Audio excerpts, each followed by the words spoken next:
Voici la nouvelle Renault Austral, un SUV qui propose de nombreuses technologies innovantes pour ce segment très compétitif, par exemple une direction arrière dans un SUV compact, ainsi que de nombreux autres détails et améliorations. Ici avec Thomas sur Auto G-Fuel, en 4K, plein écran, version intégrale, c'est parti. Il s'agit en fait d'un modèle frère du Nissan Qashqai, ce Renault Austral. Auparavant, c'était le Kadjar, mais ils ont lancé une nouvelle génération, désormais appelée Austral, et voici la dernière version restylée. On remarque un avant modifié avec ce logo Renault, entouré de petits logos là devant. Vous voyez ici leur ressemblance. Vraiment sympa, en fait. Ils proposent aussi cette peinture mate. C'est une peinture grise mate. Ils ont ce gris en version métallisée normale et aussi en version mate. Ça s'appelle Schist Grey ou aussi Dolomite Grey selon le pays ou le marché dans lequel vous vous trouvez actuellement. Et puis, avec l'option mat qui vient en plus par-dessus, c'est un peu plus cher, évidemment, bien sûr, et ils l'appellent aussi satin plutôt que mat, mais c'est assez cool.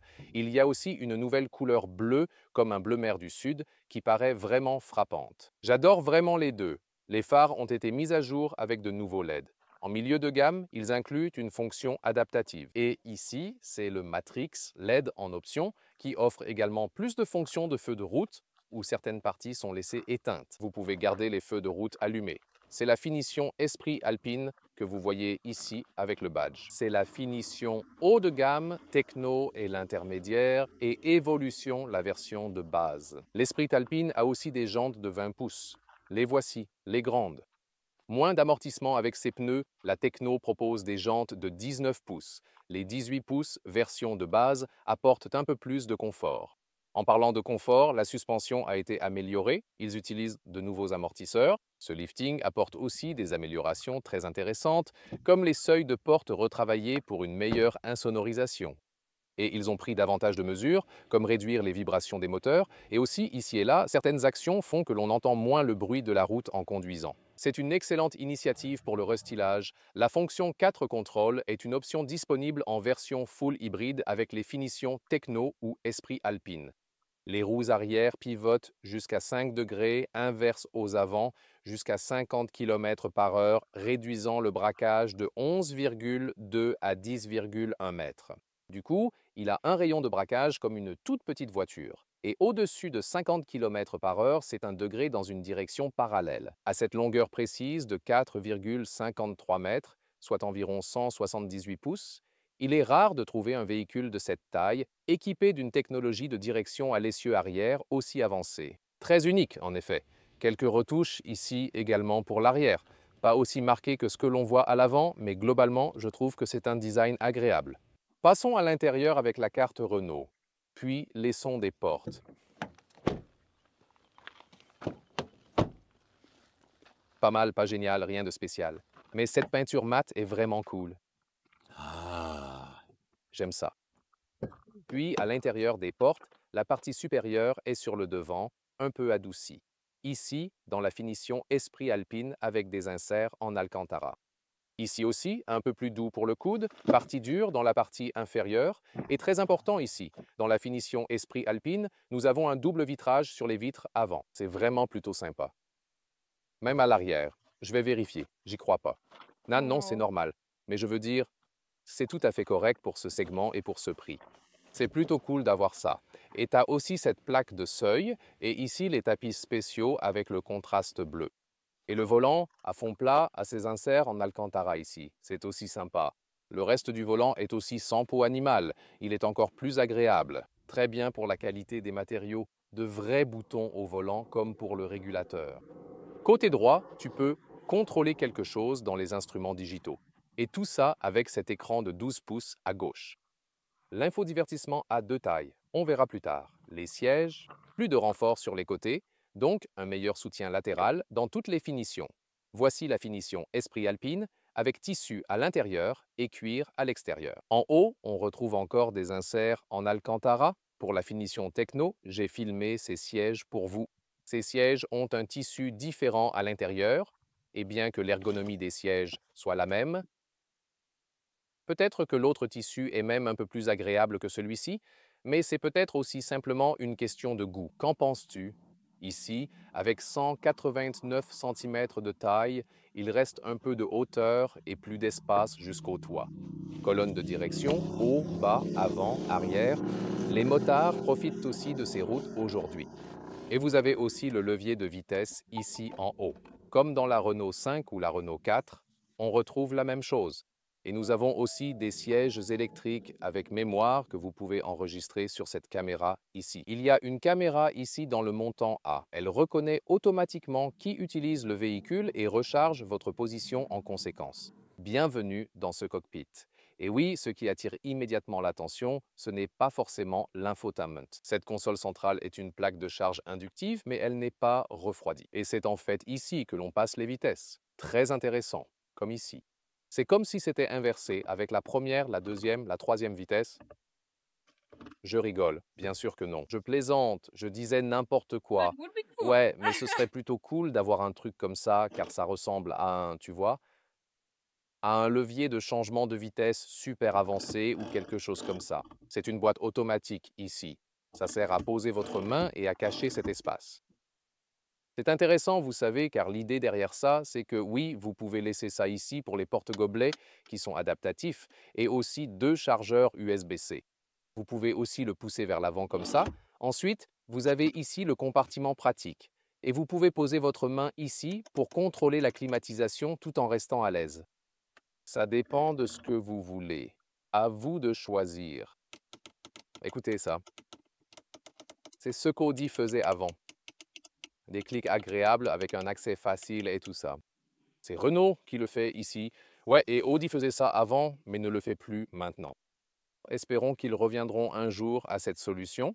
En version de base, on commencerait avec un infotainment de 9 pouces. Avec la finition Techno ou bien la Esprit Alpine haut de gamme, vous bénéficiez d'un système infotainment de 12 pouces sur le côté droit. Ensuite, vous avez cette unité combinée à l'horizontale et à la verticale, et on verra ça après. Ici, dans cette finition, avec l'insert en microfibre. Dans la finition Techno, ce serait en tissu, ce qui est également plutôt cool. L'intégration de la lumière ambiante dans le tableau de bord est également quelque peu adoucie, et la boîte à gants s'abaisse en douceur et lentement, offrant ainsi un peu d'espace également. C'est donc sympa. La console centrale, ces parties sont dures. Si elles étaient un peu plus molles, ça serait vraiment bien en fait. Ouverture partagée pour l'accoudoir, assez moelleux je dirais, c'est confortable. Accoudoir séparé, mais il n'y a pas de couverture ici à l'intérieur. Donc quand vous regardez celui-ci en détail, par exemple, mais globalement, c'est une bonne impression. Ce Kevin aussi, par exemple, le rétroviseur sans cadre. Beaucoup de beaux détails ici, par exemple. Et puis, il y a un rangement pour les lunettes de soleil. Et en pensant aux enfants, vous avez ce miroir spécial pour eux. Certains parents le connaissent peut-être déjà de leur voiture. Vous pouvez en fait voir ici ce que font les enfants. Et là, pour le rétroviseur arrière. Oui? L'avez-vous utilisé auparavant? Dites-le moi en commentaire. Le cockpit ici, bouton arrière du volant, régulateur de vitesse, etc. Bouton multifonction permettant de changer les modes de conduite. Nous en reparlerons également pendant la conduite, bien évidemment. Et vous pouvez aussi modifier la disposition de ces instruments. Donc, il y a quelques possibilités là. Ça prend un peu de temps, ces modifications, et puis, nous avons l'affichage tête haute juste devant nous. Un ingénieur de Cupra était là aujourd'hui. La concurrence regarde aussi. L'unité infodivertissement ne clignote pas à l'œil nu, juste parfois à la caméra avec Google Maps. C'est pratique d'avoir le support natif, pas de clignotement à l'œil nu. C'est vraiment intéressant qu'ici, tu puisses personnaliser selon tes préférences l'intensité de la direction de l'essieu arrière. C'est assez impressionnant. Dans l'ensemble, il fait le job.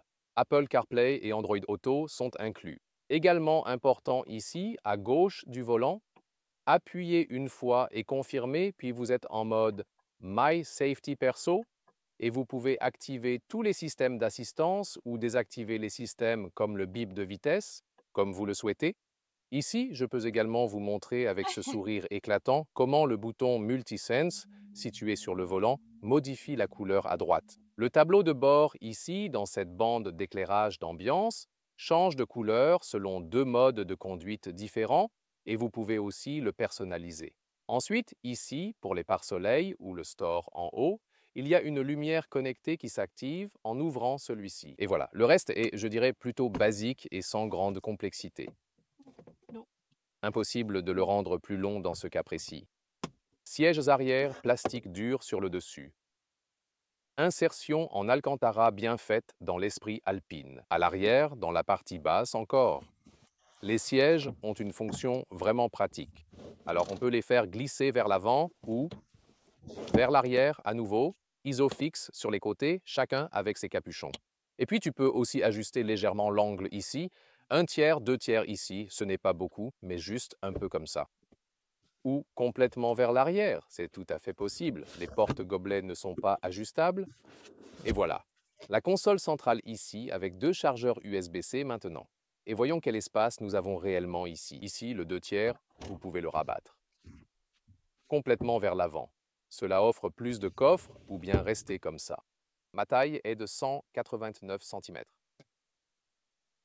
Moins large avec le toit panoramique. Et puis pour le toit vitré, c'est un peu plus. C'est une option, environ 1000 €. Vous avez juste cette ombre ici. Alors je peux aussi vous la montrer parce que c'est une bonne perspective en fait. Vous pouvez fermer cette ombre quand il fait très chaud, mais ça chauffe encore à l'intérieur. Je vous conseillerais plutôt de ne pas le faire. Afin de maintenir une température plus agréable dans le véhicule. Et vous ne pouvez pas l'ouvrir. Ouais. Et l'espace pour les jambes, il est reculé au max quand je conduis. C'est là. Vu la longueur, ce renfoncement ici offre vraiment plus d'espace pour les genoux. En résumé, un espace globalement très spacieux. Passons maintenant au coffre. 530 litres dans l'hybride, 555 dans le mild hybride, un peu plus. Ici, la valise verticale s'insère même sous la couverture sans problème. Il y a 1 mètre ou 40 pouces de largeur. Et ici, la longueur atteint environ 33 pouces, soit 85 cm au total. Ensuite, cette housse ici, vous pouvez aussi la retirer complètement. Il y a de l'espace en dessous. Je suppose qu'il y aurait aussi des options pour les roues de secours. Et ensuite, vous pouvez aussi... Voilà comment faire. Ici, les sièges se rabattent par là. Le mécanisme est un peu étrange. Je me demande vraiment pourquoi ils ont fait comme ça, pas autrement. Ça a été aidé par la ceinture de sécurité. Je déteste vraiment quand ça arrive. Voilà. Donc, et ensuite, vous pouvez clairement observer que la longueur totale jusqu'au siège, pendant que je conduis ici, est d'environ 64 pouces ou 1,63 m. Et ce couvercle ici, vous pouvez facilement le retirer de cette manière. Voilà. Et ensuite, vous pouvez constater que tout est fait selon la configuration complète, pour ainsi dire. Enfin et surtout, la hauteur, un élément toujours essentiel. Et nous en sommes là. Cela fait environ 27 pouces ou 73 cm. Avec cette banquette rabattable ici, vous gagnez encore plus de place dans le coffre. Attention, je ne suis pas certain que vous le remarquiez.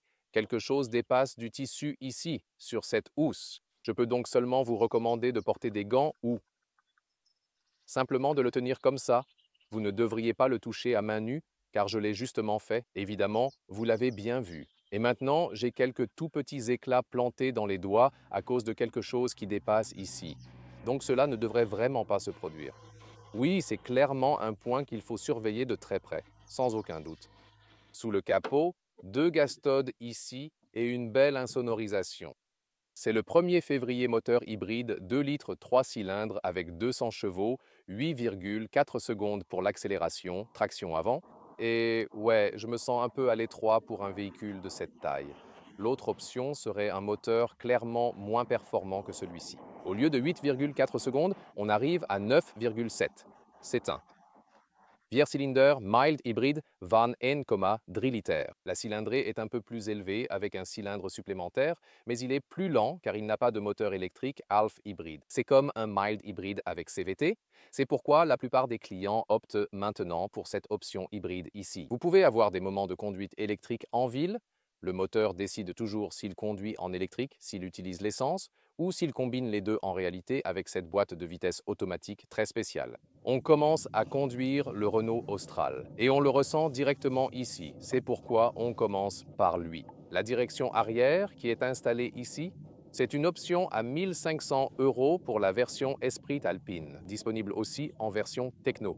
C'est vraiment intéressant car elle peut atteindre jusqu'à 5 degrés. Donc, en regardant, dans le rétroviseur latéral, vous pouvez observer les roues arrière tourner. Bien sûr, il vaut mieux éviter de faire ça dans ce cas. Ici, il est aussi possible de désactiver facilement l'alerte sonore de limitation de vitesse. Juste 2 fois ici, comme je vous l'ai montré plus tôt, en appuyant sur le bouton, et c'est tout. Et c'est désactivé. Donc une chose très pratique à faire. Et le système de direction des roues arrière, ça semble un peu contre nature d'une certaine manière, vous savez, mais c'est aussi amusant parce qu'il y a à peine un autre véhicule avec un empattement aussi court, une longueur aussi réduite, qui propose déjà la direction sur les roues arrière. C'est vraiment impressionnant, surtout avec ce rayon de braquage minimal et avec l'hybride intégré de 200 chevaux. Lorsque nous descendons une pente, le système active la récupération d'énergie. Je peux également modifier le niveau de récupération. Ainsi, lorsque je relâche simplement l'accélérateur, la récupération devient forte, vraiment très forte. Vous pouvez en fait comparer comme avec un véhicule entièrement électrique. C'est très intéressant. On a rarement ça avec les hybrides intégrés, que la récupération soit si forte. Mais vous pouvez aussi le régler un peu plus bas et activer la récupération d'énergie en appuyant sur la pédale de frein. Donc les deux sont en fait possibles. Ouais. Et ces éléments en font une expérience de conduite vraiment unique. Je veux dire, ouais, c'est toujours vrai que ce n'est pas si puissant. Par exemple, aussi quand tu vas en montée ou quoi, un petit moteur, 1,2 litres, 3 cylindres, pas assez de puissance. Oui, tu as aussi l'aide des moteurs électriques, deux en l'occurrence dans ce cas précis. L'un est l'ISG, l'autre aide vraiment. Et la transmission change constamment ce qu'elle fait en réalité. C'est aussi intéressant. Vous pouvez aussi aller sur l'autoroute et avoir une bonne accélération. Alors, qu'est-ce que je veux dire par la transmission ou la voiture qui change constamment? Parfois, on roule uniquement à l'électrique, parfois, on utilise exclusivement le moteur à essence, et parfois, les deux fonctionnent en même temps, ensemble. Surtout quand on a une forte accélération, et ainsi de suite. Et la voiture est vraiment en train d'évaluer en permanence. Quel est le bon choix pour chaque situation? Et oui, le mieux, c'est quand vous, en tant que client, vous n'y pensez pas et faites juste votre truc. Des roues de 20 pouces ici sur cette finition esprit alpine. Oui, on le sent clairement, surtout quand on passe sur des bosses ou des irrégularités. Avec des roues de 20 pouces, ça reste incroyable et bien plus sportif. Mais en même temps, la conduite devient un peu plus dure, il faut l'admettre. Donc dans la finition techno, par exemple, vous pouvez opter pour des roues de 19 pouces, les 20 pouces étant en option, ou la finition de base évolution commence avec des roues de 18 pouces. Et pour le confort, c'est en fait mieux. Cependant, ils ont aussi retravaillé toute la suspension. Vous avez de nouveaux amortisseurs, également pour les bosses, et ainsi de suite. Donc, je trouve que la suspension fait vraiment du bon travail. C'est juste que, avec les grandes roues, vous avez ce petit espace pour les pneus et on le ressent vraiment. Mais globalement, ils ont bien réussi à régler la suspension. Renault ne se dirige pas vraiment vers l'ultra sportif, c'est leur style. Et j'ai aussi lu dans vos commentaires que tout le monde ne veut pas nécessairement une conduite dure, sportive et rigide. Parfois, pour la conduite quotidienne, c'est en fait mieux quand la suspension est un peu plus confortable. Et c'est ce que nous voyons ici. Par exemple, ici c'est virgule. Comme ces grosses bosses, il y en a vraiment des extrêmes ici en ce moment. Mais celles-ci ne sont pas si mauvaises car cela concerne plutôt la suspension. Et avec les roues que vous ressentez quelque chose, c'est surtout quand vous avez un nid de poule très court ou quelque chose comme ça. Ensuite, vous le ressentez encore plus fortement à cause des grandes roues. La direction est vraiment très légère dans cette version. Je ne sens pas non plus que cela ferait une grande différence dans quel mode vous êtes réellement. Donc ça ne change pas grand-chose. Ça changerait plutôt l'entrée des gaz, par exemple. Mais il n'y a pas vraiment de grande zone morte. Il suffit juste d'un peu plus de volant, mais ce n'est pas imprécis ou quoi que ce soit dans ce style-là. Alors, globalement, c'est correct. Pour moi, il pourrait apporter un peu plus de retour. Peut-être un peu plus de retour en mode sport. Laisse-moi réessayer. Revenons au mode confort. Oh, le petit chat mignon. Juste devant nous, là. Je ne sais pas si tu l'as vu à la caméra. Oui, c'est peut-être un peu le cas. Oui, le mode sport offre un peu plus de retour au volant.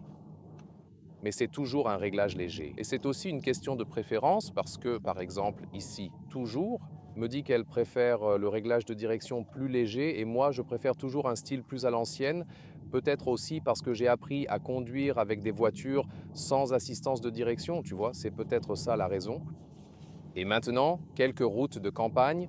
Globalement, je trouve que la sensation de conduite est agréable. C'est compact, c'est définitivement plus élaboré si on le compare à la Renault Symbioz que nous avons récemment conduite. Mais ce n'est pas encore un grand SUV. Et ce qui est vraiment unique, c'est que vous avez une suspension plus confortable. Les grandes roues et cette direction arrière qui est activée dans le sens opposé jusqu'à une vitesse maximale de 50 km à l'heure environ. Donc, en dessous de 50 km à l'heure, vous avez un maximum de 5 degrés de braquage des roues arrière dans la direction opposée. Lorsque vous roulez à plus de 50 km par heure, les roues arrière tournent au maximum d'1 degré dans la direction parallèle. Et tu le sens aussi ici. Par exemple, à 40 km par heure, je sens encore quand je slalome à gauche, à droite. Puis tu sens que l'arrière dérape un peu, tu vois. Mais ça se ressent différemment parce que genre 90% des autres véhicules avec direction sur l'essieu arrière sont au moins 50 cm plus longs, tu vois, et du coup ça donne une sensation différente. Mais ça, c'est grâce à un rayon de braquage vraiment impressionnant de 10,1 mètres. C'est un rayon de braquage de petite voiture, vous savez, donc c'est vraiment quelque chose d'assez impressionnant. Et en même temps, même si on le conduit ici avec toutes les options, il restera toujours nettement plus économique que le Volkswagen Tiguan. Tu vois, c'est en fait le charme de ce véhicule. Et ici, en version hybride, les situations rencontrées jusqu'à présent, comme les arrêts et départs, les allers-retours, la conduite en ville, c'est vraiment pas mal parce que tu n'as pas besoin de tant de puissance. En même temps, tu peux profiter des avantages de l'hybride, notamment les économies de consommation, et ainsi de suite. Nous te donnerons une mise à jour sur la consommation de carburant plus tard, quand tout sera topographique, égalisé, et ainsi de suite. Et tu peux vraiment profiter de ces moments EV, par exemple, il indique EV, donc tout est silencieux, et c'est vraiment une bonne chose. De plus en plus de clients se tournent vers cette option hybride. 80% mondialement, 50% en Allemagne, par exemple. Oui, c'est plus cher, mais elle sera également plus performante en termes de consommation de carburant et aussi en accélération avec 8,4 secondes contre 9,7 secondes. Alors, vu que tous les moteurs Renault sont généralement un peu lents, il faut l'admettre, c'est souvent le meilleur choix de prendre celui qui a le plus de puissance, pour ainsi dire. Allons sur l'autoroute mode sport, accélération de 70 à 100. On y va.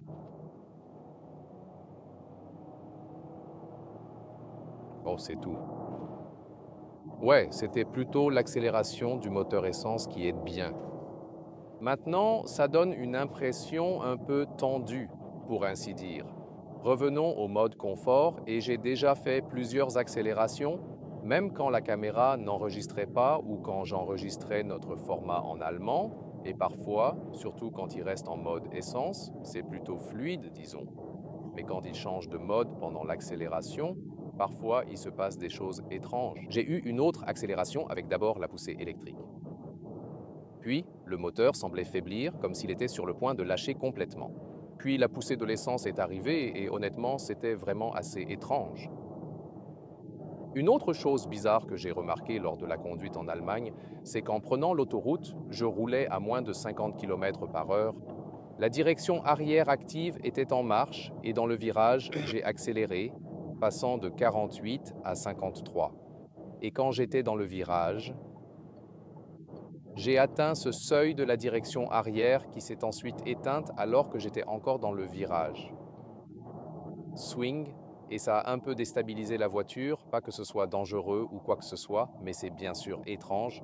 Quand tu entres dans un virage, la direction arrière est active et soudainement, dans le virage, elle s'éteint et n'est plus active, ce qui provoque un mouvement de la voiture au niveau de l'essieu arrière.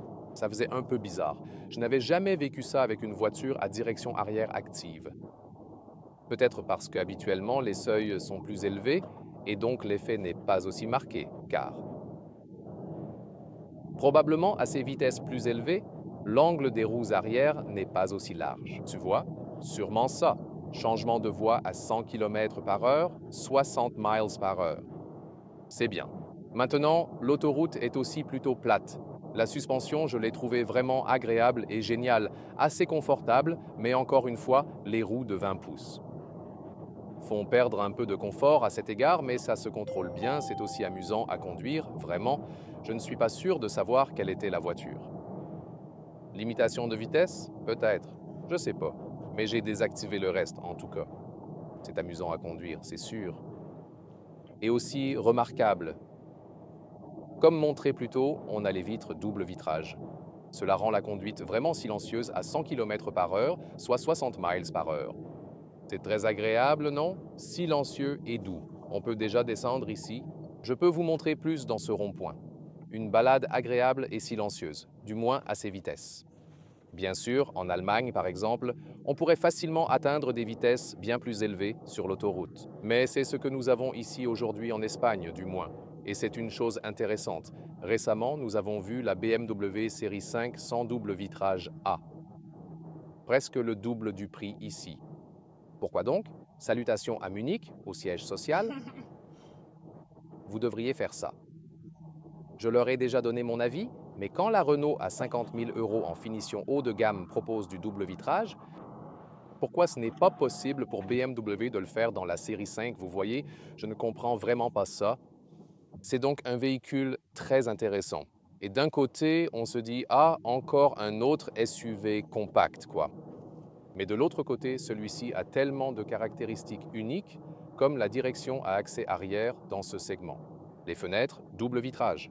Alors, Renault n'est pas connu comme une marque premium, mais ils apportent vraiment beaucoup de fonctionnalités haut de gamme à cette voiture ici. Je préfère vraiment le tissu de la finition techno. Il fait très chaud aujourd'hui et le toit fixe amplifie la chaleur. Nous n'avons pas non plus la clim souvent mise trop forte car ça serait trop bruyant et vous n'entendriez pas bien non plus. Mais je pense que l'autre tissu est un peu plus confortable, plus salon.